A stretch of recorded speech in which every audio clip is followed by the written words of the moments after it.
L'histoire de mon père, c'est une histoire d'engagement, d'exil, bien entendu, et une certaine forme de ténacité dans sa vie.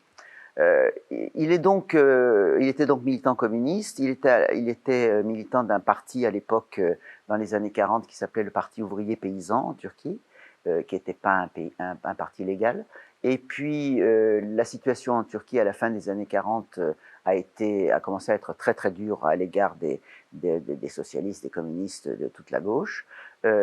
Mon père à ce moment-là était pharmacien à Bergama, parce que l'histoire de mon père, c'est aussi l'histoire, si on remonte à mon grand-père, une suite d'histoires d'exil, puisque mon grand-père paternel était originaire de Salonique.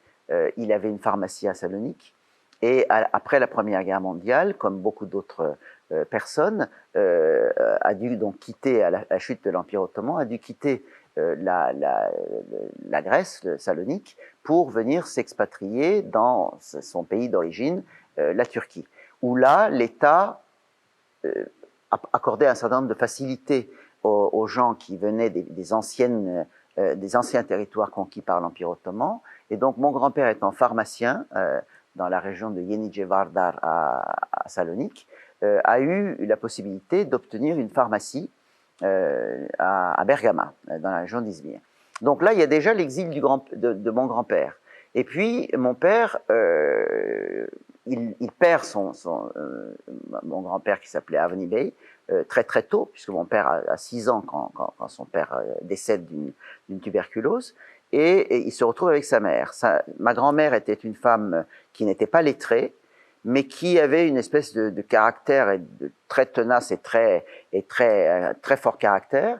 Et elle s'était mise en tête que son fils allait devenir pharmacien et reprendre la pharmacie de son père défunt. Et donc, elle a passé un diplôme elle était analphabète, elle a passé un diplôme d'école primaire afin de pouvoir avoir le droit de conserver la propriété de la pharmacie. Bien sûr, elle a engagé un pharmacien pour y travailler. Et elle a, mordicus, tenu à ce que mon père fasse des études de pharmacie. Donc mon père a fini ses études primaires et secondaires dans la région égéenne, mais ensuite est parti à Istanbul pour faire ses études de pharmacie à la faculté de pharmacie à Beyazıt. C'est là qu'il a rencontré finalement, si on peut dire, les idées marxistes. Et puis ceci l'a conduit donc à être obligé de quitter la Turquie. C'était donc quelques mois après ma naissance. Moi, je suis né le 1er avril 49. Mon père est parti en juillet 49 pour la France. Pourquoi la France, alors qu'il ne parlait pas un mot de français? Tout simplement parce qu'il avait beaucoup lu les auteurs français. Il était en admiration pour les philosophes des Lumières, pour les pages de l'histoire de la Révolution française, et il ne se voyait pas ailleurs, disait-il, que en France. Donc il a débarqué en bateau à Marseille, et sans parler un mot. Et puis de là, il a rejoint Paris, où il avait un ou deux petits contacts, mais pas tellement. Il a vécu plusieurs mois de galère dans des hôtels des quartiers populaires de Paris. Et puis ensuite, lorsqu'il a pu acquérir une location, c'est-à-dire une chambre de bonne dans le quartier de la République, très exactement au 13 boulevard Saint-Martin, au 6e étage et demi, sans ascenseur, chambre mansardée de 12 mètres carrés, il nous a fait venir, ma mère et moi. Et donc, moi, j'avais 2 ans lorsque je suis venu pour la première fois en France. Mon père, ensuite, est resté très attaché à ses idéaux marxistes. Il pensait pouvoir retourner en Turquie lorsque la situation s'arrangerait, c'est-à-dire que l'époque dont nous parlons est l'époque du Parti démocrate qui a pu avoir le pouvoir en Turquie en 1950.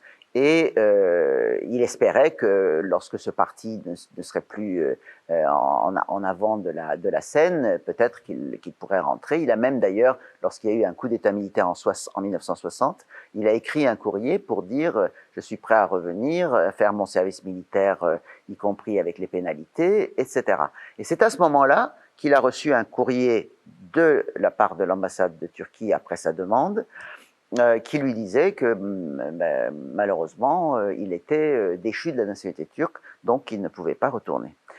Ça a été évidemment pour lui un très très gros coup. Il a été extrêmement choqué par cette décision, mais c'était un homme qui avait une faculté de reprendre vie dans les périodes difficiles de ce genre, et donc il a pris un passeport d'apatride. Et avec ce passeport d'apatride, il a pu voyager, sauf en Turquie, bien entendu, mais il a décidé de s'enraciner davantage encore en France, puisque ça voulait dire qu'il ne pouvait plus retourner en Turquie, même s'il devenait français. À cette époque-là, c'était impossible à imaginer. Donc, il s'est lancé parallèlement dans des études pour un doctorat de biochimie moléculaire. Il était devenu pharmacien, mais en fait, il aimait pas trop ce métier un petit peu mercantile, disait-il, un peu de marchand, de commerçant. Et donc, il a prolongé des études. Il a fait un doctorat d'état de biochimie moléculaire et il est entré au CNRS comme biochimiste. D'abord en tant qu'attaché de recherche, chargé de recherche, et il a fini sa carrière en tant que directeur de recherche à la tête d'un laboratoire qui travaillait notamment sur l'enzymologie et sur aussi des recherches autour du cancer, etc., jusqu'à sa retraite. Parmi les documents que je vous ai confiés, il y a un objet un peu particulier qui est cet objet bizarre. C'est une balance de chimiste. Pourquoi cette balance a-t-elle de l'importance? C'est une balance qui a été offerte à mon père par le professeur Jacques-Émile Courtois, qui était l'homme qui l'a fait intégrer à la faculté de pharmacie, puis lui a été son directeur de thèse et ensuite l'a toujours soutenu dans sa carrière, qui lui avait offert ça. Et quand mon père a été à la retraite du CNRS, de son labo, le seul objet qu'il a gardé, c'est cette balance qu'il a ramenée à la maison, aux grandes dames de ma mère qui ne trouvaient pas ça extrêmement beau, mais cet objet a trôné sur la cheminée de l'appartement jusqu'à la mort de mon père.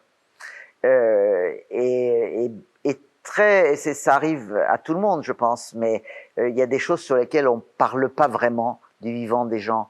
On n'a pas l'idée de les interroger en profondeur sur les choses. Et chaque fois que moi je lui disais, oh, mais pourquoi tu gardes cette balance qui trône sur la cheminée? Ah, mais c'est important pour moi. J'avais une réponse un peu évasive. Et je n'ai pas, malheureusement, été au bout de mon interrogation. C'est après la mort de mon père, tout à fait fortuitement, que je me suis rendu compte d'une autre importance qu'avait cette balance. C'est en remarquant qu'à Bergama, dans l'ex-pharmacie de mon père, qui est la pharmacie qui s'appelle la pharmacie du centre, Marchese Zane, qui est en face de la mosquée de Bergama, dans la vitrine de cette pharmacie qui a donc été reprise par des gens, par une autre famille très, très sympathique d'ailleurs, dans la vitrine, il y a une balance qui est quasiment la même que celle-ci, mais un peu plus vieillotte. Et comme j'avais connu cette famille qui avait repris la pharmacie, j'ai posé la question, et la balance qui était dans la vitrine était la balance qui faisait partie des objets hérités de mon grand-père. En fait, donc, disons la petite sœur ou le petit frère de cette balance se trouve dans une vitrine à Bergama, avait sans doute été acquise par mon grand-père, conservée par mon père, quittée par mon père, et puis qui aujourd'hui est encore là-bas.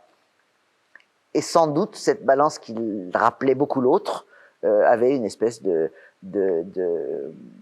dimension nostalgique et sentimentale pour mon père qui s'en est servi toute sa vie. Voilà. Mais qui s'en est pas servi en tant que chimiste. Parce que du coup, entre-temps, il y avait des balances beaucoup plus précises que ce modèle-là.